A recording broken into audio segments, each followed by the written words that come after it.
Hello guys, welcome to my channel, and today I'm here to talk about Talentless Nana episode 9. And this was hands down the best episode of Talentless Nana. I didn't expect anything of this sort to happen, but it did, and I am really glad. I just thought that the show might be getting boring now, going in the same direction, but what happened in this episode has definitely got me intrigued. One more thing. I told you in my previous episode video that Kyoya is not gonna find Nana's phone. I'm 100% sure he's not gonna find it. And what happens? He didn't find any phone on Nana, and I could definitely feel the frustration Kyoya was feeling because it was just same with me. I was like, damn it, you were this close to figuring uncovering Nana's secrets, but damn Kyoya, damn. But really good, very good try on Kyoya's part, but I knew it, and I could definitely I felt the same frustration as he did. Like, my boy played his cards right, he waited for the right moment, and still Nana was just a few steps ahead. And that's how she escapes, which I'm not that mad about, but considering what happened later in the episode, I'm not that mad about it. So we get to see the healing girl and Nana during nighttime. Nana was keeping a watch outside the dorms, and the healing girl comes. I think her name is Michiro, one of those.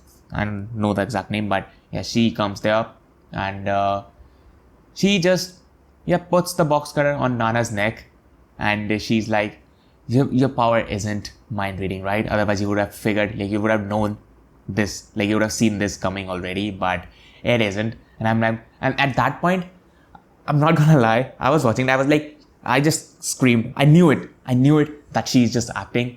There's something behind that innocent character, and we get to know that no, that isn't the case. It's not the healing girl herself. Somebody has transformed into her, and that time I was like, damn, I was so happy that I figured that. I just shouted that I knew it. She was not that innocent, but at the end of the day, it was somebody else. I was like, damn. But this episode was a roller coaster. Now again, this episode was really entertaining. I was just having fun time watching. For the previous episode and the one before that, I didn't enjoy it that much, but this one I definitely enjoyed it. So now we see. At first, I didn't thought that it was somebody else transformed. Of course, at that time, I thought that this was her true self, and she was just trying to be innocent. But so she brought a gift. And she's like, Nana, what's in this gift? You can read minds, so just try to guess it. And Nana, of course, can't do jack shit because she just can't read minds. And she's like, you know what? I'm just tired, and that's why I can't. My powers don't work properly. And she's like, at this point, I should say, he's like, you know what? I'll come during the lunchtime, and maybe after school, as soon as your powers are working, you just guess it what it is. And then the whole class is gathered around Nana, and she's like, here's the gift. Guess what's inside it? And at that point, I was like, what's Nana gonna do? Nana's like, yo, this is there's a greeting card in it.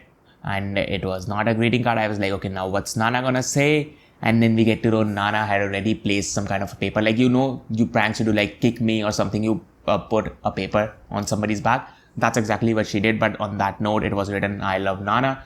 So she was already acting there are a lot of people here. I cannot figure out whose thoughts are who. So it's really confusing. I can't figure out what exactly it was. So that's why I messed up that this was the loudest thing I was hearing. So that's why I guessed the greeting card. And I'm gonna give kudos to Nana for that one, for getting out of this. It's fine. Getting out of situations like these are it's fine. But some situations that happened a few episodes ago, I'm just not fine with them yet. But yeah, kudos to Nana for getting out of this situation. And at that point, I was like, okay, where could this go? Because she only has her healing powers, and she can't do anything yet. Of course, as I told you, at that point, I didn't know that it was a he and not Michiro, whatever her name is herself. It was not her. So Nana is like, you know what? They were both alone at the cliff, and Nana is like, you still have a bandage on your hand. If you were the real real Michiru, you would have already healed yourself, and you are somebody else. And that's where my boy Jin I've seen for the first time. I'm a fan of his character. Jin and Kyoya are my favorite characters in this in this anime so far. So Jin comes up. We get to know he's a senior from 5 years ago, and 5 years ago, like at that point, we only knew that he could only like just transform. So he's like, there was a civil war that occurred here between the talented people, and the two strongest were, one of them could see the future and one of them could stop time. I was like, damn, those are pretty OP powers, especially the stopping time one. Those are definitely pretty OP powers. And then how did he survive? And we get to know later. I'll talk about it. Let's just go step by step. So he takes Nana somewhere to a cave where he has been living, and we get to know, the cat that was with Kyoya and the cat that Nana saved. It was this guy. It was Jin transformed into a cat. And I'm like, damn. I just didn't see it coming. I just did not see it coming. And I don't think so anybody saw it coming either. This was a twist that definitely needed to happen for this story to not go stale. So he's with Nana. He's talking with Nana. I did not fully understand what they were talking about exactly. But in short, he knows that there's some kind of government conspiracy here. So he wants to uncover that, and he knows that Nana is here. She's killing students like for some reason. So he wants to figure it out. And he's like, you know what? Let's have a coffee here. And Nana put poison in his coffee, and he was going to die. He's like, now who are you going to report that death to while he was dying? That were like his last words. I was like, at that point, I genuinely believed he died. I was like, you just introduced this guy and you're going to kill him? Really? And then we see Kyoya. I'm like, okay. Kyoya saw her killing him, and also he got the phone from Nana. And like, okay, interesting. And then we see the healing girl there also. And then we also see the guy that has ice powers. I was getting pretty confused at that point, but that's where we get in, like, Jin cannot only transform into other people, he can also use their talents. That's broken. That's actually broken. And he transformed into Kyoya so that he does not die, because we knew it from the start, not from the start, but from after the previous episode, that Kyoya can't be killed by poison. He transformed into Kyoya.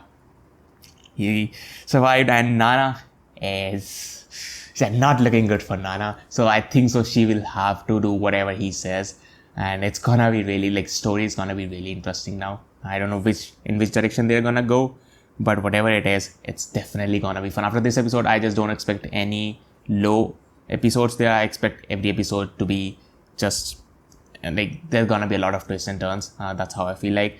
But yeah, that was it. Talentless Nana episode 9, the best episode of the anime so far, hands down. Like, it was leagues above every other episode, and I'm intrigued what will happen in the next episode. I'm definitely intrigued. So just let me know what did you guys think in the comments below. I'll be here next week with Talentless Nana episode number 10. So stay tuned for that. Till then, have a great time. I'll meet you in the next one.